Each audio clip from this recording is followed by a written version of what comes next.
Assalomu alaykum. Xodimini homiladorlik va tug'ish ta'tiliga yuborgan ish beruvchilar diqqatiga bir narsani aytib o'tmoqchiman. Yaqinda bir murojaat keldi. Xodimga homiladorlik va tug'ish ta'tili berilgan, ammo ish beruvchi bola parvarish ta'tili berishni rad qilgan, ya'ni bola parvarish ta'tili bermagan xodimga. Oradan 1 yil vaqt o'tgandan keyin xodim o'zini ishini talab qilib kelyapti, lekin o'sha tashkilot rahbari bola parvarish ta'tili berilmaganligini va o'z vaqtida ishga chiqmaganligini vaj qilyapti-da, o'sha ishga qaytarishni rad qilyapti xodimni. Bunday holatda hurmatli ish beruvchilar katta qonun buzilish holatiga yo'l qo'ygan bo'lasiz.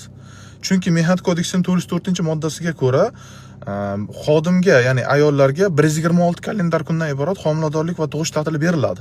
Va homiladorlik tug'ish ta'tilidan keyin Mehnat kodeksining 405-moddasiga ko'ra xodimning huquqi bor. Xodimni bolasi 2 yoki 3 yoshga to'lgunga qadar bola parvarish ta'tili olishga huquqi bor. Sizga xodimingiz kelib murojaat qilganda, bola parvarish ta'tili berishni so'rab murojaat qilganda, siz bola parvarish ta'tili berishni rad qilishga haqqingiz yo'q. Va shunday holat borki, u bola parvarish ta'tili olish xodimning huquqi hisoblanadi. Deylik, xodim 2 yoshga to'lgunga qadar bolasi bola parvarish ta'tili olgandan keyin xohlagan vaqtda yana ishga qaytish huquqiga ham ega. Shuni ham ish beruvchilar hisobga olish kerak.